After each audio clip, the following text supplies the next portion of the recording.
Hey guys, Ron Lyons here with Lyons Tactical, and today we're talking about foot gear.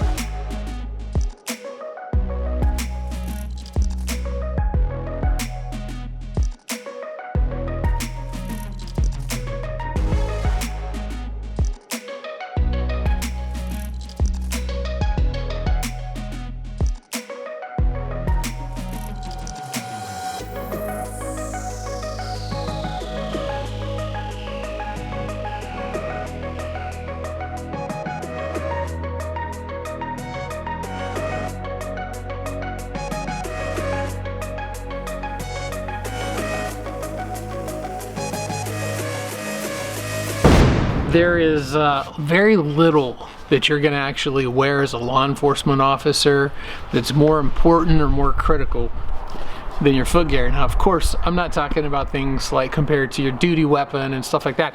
I'm just talking about your everyday wear, your non-critical wear, meaning not your weapons. This is going to kind of be really important because so much of how you do your job is based on your foot gear. So there's a lot of things to consider when you're making your choices for foot gear, and I've got a huge long article all about that that's been circulated all around the internet. So you can get into detail. I'll put a link below to that article so you can go read that article. But what I want to do right now is just kind of sum everything up for you so that you get a general idea of what you need to consider when you're looking at foot gear. The first thing is, if your departmental policy dictates what you wear, then this is almost it's a non-issue for you because you have to wear what they give you. You may be able to get an exception to that. You may be able to get something authorized that is not standard issue, but if they have already decided this is what you're going to wear, then you're just going to have to make the best of it. So that then comes down to things like what kind of insole you can put into it, what kind of aftermarket insert you can do, if you can modify the lacing system, and just how broken in your foot gear is, your boots, etc. There's so many things that you can do collaterally to help make them better. Even the socks that you choose to wear can make a big difference. But if you have the option to actually choose your own foot gear, then let me just tell you, your whole world just got better. So back in the days, whenever I was in law enforcement, we didn't have nearly the options that are available today. You ended up getting things like military surplus or some Rockies or something like that. And I love Rockies. Even today, I still love Rockies, but there are so many options available. You're not limited to just one or two things now. So let's talk about some of the different things. Now, this is actually an Under Armour boot that I have here, and Under Armour has really come on the scene and just kind of taken over with their foot gear for law enforcement, and there's a good reason for that.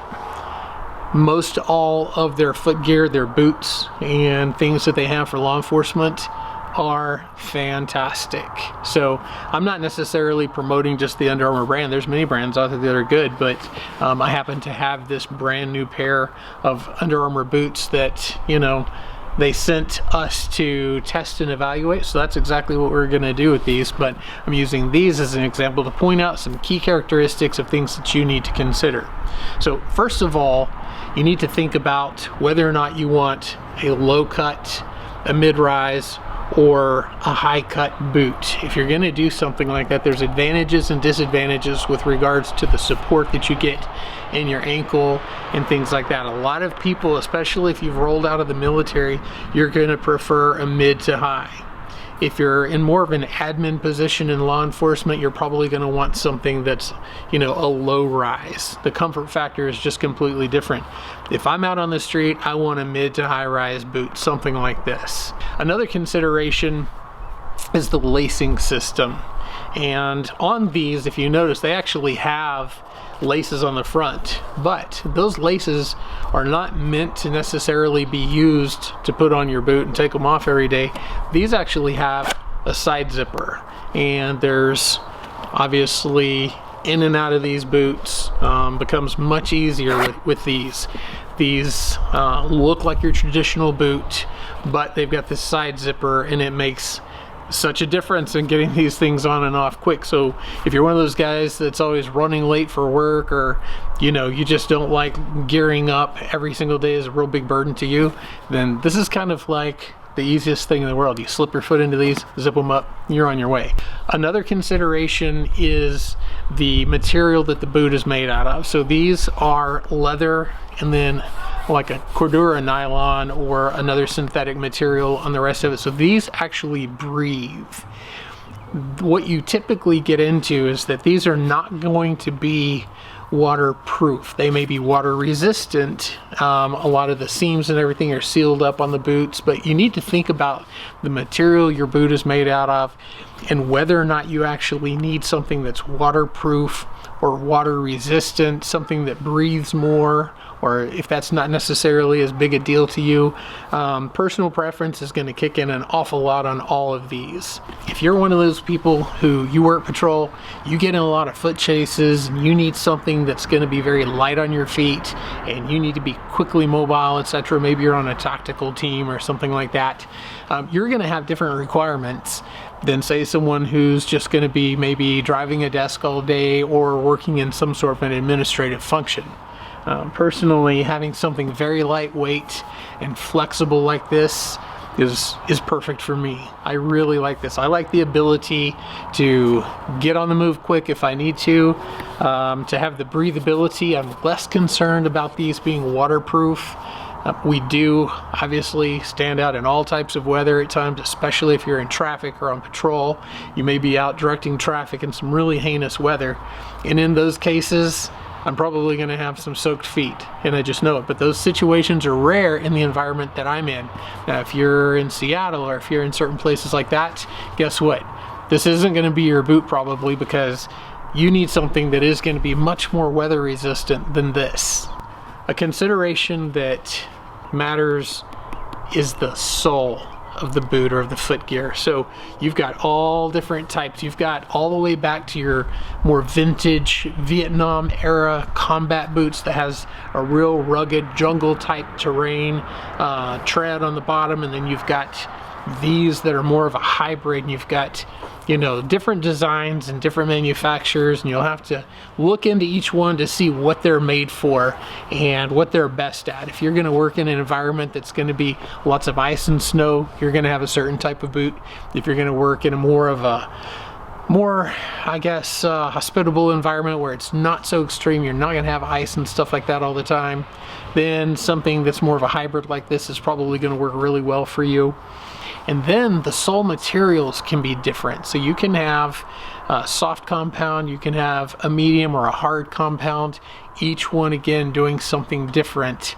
So a softer compound shoe is going to give you, certain types of traction. They're going to wear out much faster, but they're going to be really, really good when you need to plant your foot on concrete and, take off in a particular direction, as opposed to something that's a more hard sole shoe is definitely not going to wear out as fast, but you're not going to get that digging and gripping traction that you're going to get from something like this that has a softer compound sole on it. Again, personal preference. This one does not have a steel toe in the end. That may be something that you want. It literally depends on what type of law enforcement you do and what your preferences are. If you have worked with a steel toe boot, if you have need for a steel toe boot because of your work environment, etc., then law enforcement related footgear is available with a steel toe.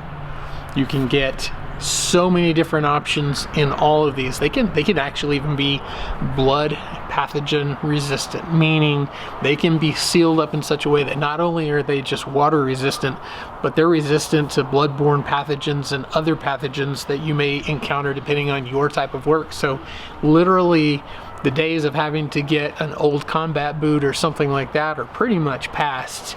You have many, many, many different options. You have options in colors now as well. You can get Of course, there's so many people who still prefer the black boot, but you can get desert tan, you can get the coyote, you can get various different shades of the greens that work in more military type environments.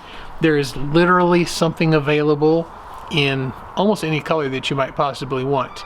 Your departmental policy may dictate that you only use a certain color, but chances are good that if you have those options, something that you're gonna like is available. One of the things that is probably the most important factor of all, and I've left it for last because I think it's just maybe one of the most critical factors, is cost.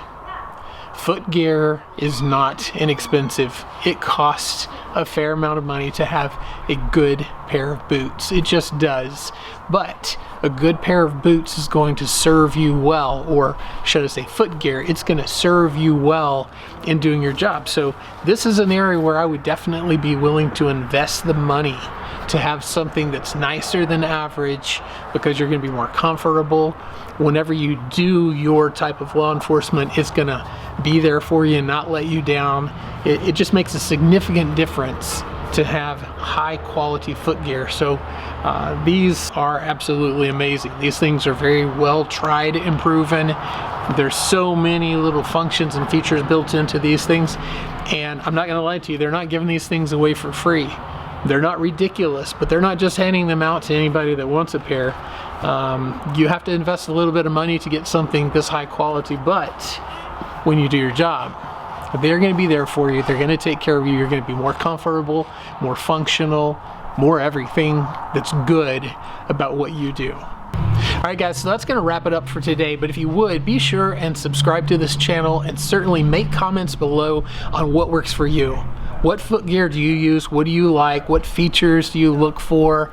You know, what is it that just makes your job work better when it comes to footgear? What are some of the lessons that you've learned, and what are some of the things that you'll never do again?